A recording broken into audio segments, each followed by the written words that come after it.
ñaari infraction yu député yi Pastef yi ajouté différence bi mooy la rétroactivité. Ouais. Et Pastef aujourd'hui ce qui l'intéresse dans cette loi c'est cette rétroactivité là bi nga xam ne jàpp nañ ne à la kulli haal c'est pour protéger Ousmane Sonko. On aura beau dire ce n'est pas pour Ousmane Sonko son éligibilité jarul débat yu ni mel.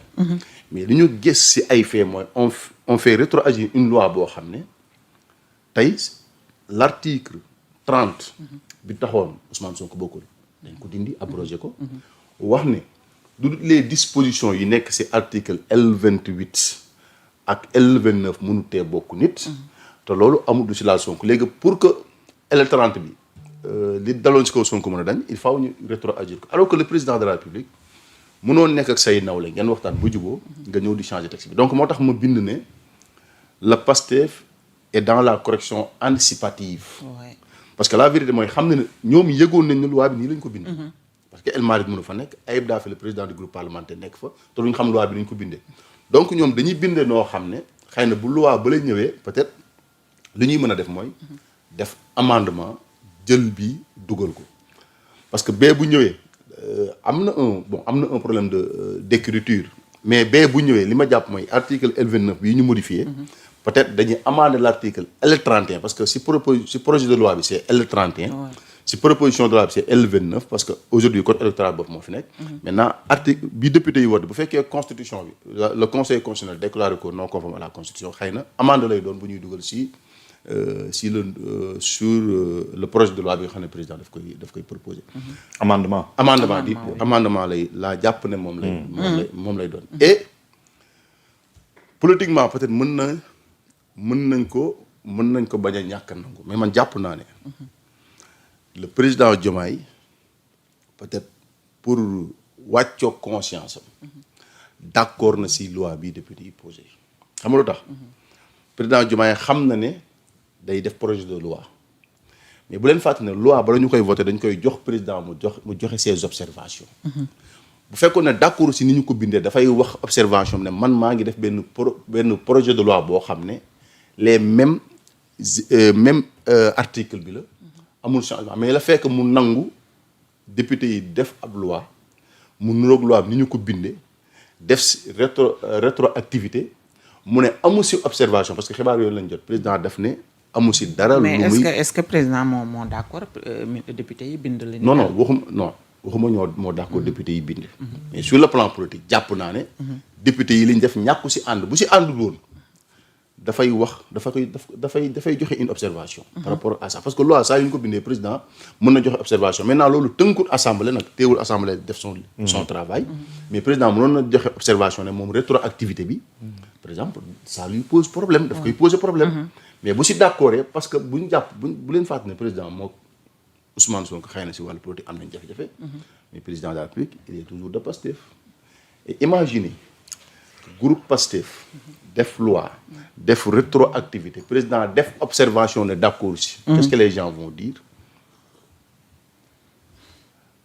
dañ naan moom dafa nekk si politique bu Ousmane Sonko bokk parce que je l'ai dit tout à l'heure les députés de Pastef mais est-ce que nit ñi waxuñu loolu ba pare que le président waaw mais wanewul loolu wanewu ko si observation yi mu joxe mieux sax li mu waxoon ne dafa bëgg un premier ministre super fort yu mel bon la révision constitutionnelle man dama jàpp ne sax bëri na si yoo xam ne luñ bind la ni rek mais naxaate la xamul tax ñun suñu constitution dafa prévoir woon ne njiitu réew bépp prérogative bu mu am bu ko bëggee jox premier ministre mën na ko jox day def décret jox et loolu moo gën a cohérent loolu la article 50 wax suñu république bi ni muy doxee loolu moo gën a cohérent nga jël des pouvoirs constitutionnels yoo xam ne boo ko joxee premier ministre ëllëg moo jafe-jafe président bu ñu amee da ngay pose dafay am jafe-jafe am na yoo xam ne c'est vrai que posé na ñu bëri problème peut-être la définition de la politique de la nation en concertation avec le premier ministre moom man ça ne pose pas problème jàpp naa ne avec un premier ministre bu ngeen di booy définir politique de la nation war nga ko woo nga bokk ak moom xalaat maintenant jafe-jafe bi nit ñi am mooy puisque c'est constitutionnel si le premier ministre n'est pas d'accord avec la politique définie par le président de la République lan mooy xew mais man boobu loolu nag li ma gëm mooy puisque concertation la du obligation mu nangu li ko premier ministre xëy na di jox peut-être bu ñu amee concertation ay points de désaccord li ma gëm mooy la voix du président wala le choix du président de la République à la kulli aal mooy féete kaw. ouais en tout cas. et dina am xëy na cohérence bu fekkee ñoom ñaar dañoo déggoo mais aujourd'hui la vérité mooy loolu aussi dañ ko def defuñu ko rek pour dooleel premier ministre dañ ko def parce que président dafa jógoon ne dana dooleel Ousmane Sonko. loolu la lay niroo. les révisions constitutionnelles qu'on a fait jëmale ko ci premier ministre que muy mën a présider le conseil des ministres sur décision du président de la République dañ ko def président daf ko def pour wane ne moom bëgg na dooleel premier ministre mais premier ministre faluñu ko président la ñu fal président de la République du Sénégal la ñu fal. kooku laa jàpp ne lépp lu mu bëgg a wàññi jox ko premier ministre mais constitution wax na ko ba pare. jëlal décret par décret rek. nga jox ko. mais boo ko defee une loi constitutionnelle mu nekk ci constitution bi. ëllëg bu ngeen amee ay jafe-jafe xëy na la cour constitutionnelle moo koy réglé waruñu woon a àgg foofu. ñun suñu réew mi ni muy doxee l'histoire a montré que à chaque fois que le premier ministre ak le président ñu am ay jafe-jafe bu njëkk ba ci coow lañ jëm. mais bind nañ ko noo xam ne nit ñi dañuy wax ne tous les pouvoirs sont entre les mains du président mais c'est pas vrai mais loolu aussi dama xamul pourquoi les juristes di ko wax. mais Sénégal nekkul réew boo xam ne lu président bëgg def ko loolu amul Sénégal. parce que ñun nous avons ni ñu bind suñu constitution les pouvoirs dañu kenn ku ne dafa am nu mën a arrêter morom ji. aujourd'hui le président de la République par exemple mais mën na initier une loi mais mënu ko def loi. assemblée moo koy voter. président de la République. bu defee lu yoon lu bokkut ak constitution mais justice daf koy arrêté ñaata yoon la exécutif jël ay mbir mu dem si yoon na ko arrêté. bari na ñaata yoon la exécutif ak législatif ànd dëgg jëmmal dara lu yàggul président de Macky Sall pour aj ay élection justice ne ko du ko fi amee. mais pourquoi on nous dit que tous les pouvoirs sont entre les mains du président mais tous les pouvoirs de l'exécutif sont entre les mains du président. mais tous les pouvoirs yu réew mi dox yëpp sont entre les mains du président loolu bokkut ak ni suñu texte yi di doxee. moo tax réewu Sénégal des fois ñiy jiite par exemple Pastef yi dañu am jafe-jafe parce que perception bi ñu amoon ci état que quand tu es président quand tu gères le pouvoir exécutif tous les pouvoirs sont entre tes mains mais aujourd'hui il se rend compte que loolu nekkul. amul du li am exactement ñaata yoon lañ bëgg ay mbir justice ne du am. donc ñun nañu nangu ne bon réforme constitutionnelle baax na.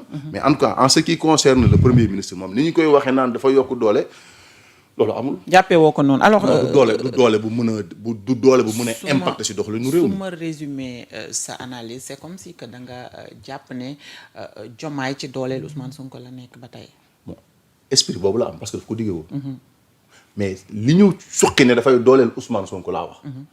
mais amu si lu extraordinaire. d'accord président conseil des ministres. loo xam ne et puis. su ko bëggoon def dëgg dafay def li ko constitution wax. ci article 58 président conseil des ministres sax. président moo koy décider. moo koy jox ay pouvoir il peut il peut aussi c'est du français. leneen li ñu ko li mu mën lu mu mënul woon mooy saisir la cour constitutionnelle. par exemple bon loolu moom baax na un premier ministre war na mën a saisir la cour constitutionnelle.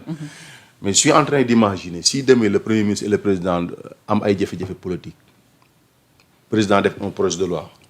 mu jàll en conseil des ministres dem assemblée nationale. mu jàll. premier ministre d'accord léegi vous yéen a ngi imaginer premier ministre dem attaquer. loi bi un projet de loi du président de la République. wala le président de la République dem attaquer un projet de loi du premier ministre. parce que buñ jàpp ne mënta am. Sonko ak Diomaye nii ñuy doxale moom. mën naa ne bu dëkkut à tout moment mën nañ am mbëkkante. seen coalition douce bii ñu nekkee nii moom ça peut nous mener à ça.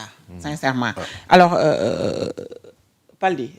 dégg nga raisonnement bi nga xamante ne moom la sëñ Fallou am c'est comme si tey Diomaye li nga xamante ne wax na ko ñu bëri dañoo jàpp ne dafay jël contre-pied ki nga xamante ne mooy Ousmane Sonko ndax nee na bu ñuy laal code électoral dafa war a am consensus entre les acteurs tey gis nga li nga xam ne moo am ak précipitation bi ci am ci assemblée nationale profité nañu voté seen loi donte président génnee na ay 4 avant projet am expliqué nañu li tax mu génnee ko mais ci raisonnement est-ce que war nañ mën a jàpp ne ba léegi Diomaye mi ngi ci dooleel Ousmane Sonko.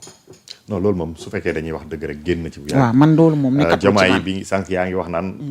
en tout cas peut-être du fii tax dama ko bi mu ko naan xoolal sama fauteuil bi. neel jàkk fauteuil bi bi mu ko naan.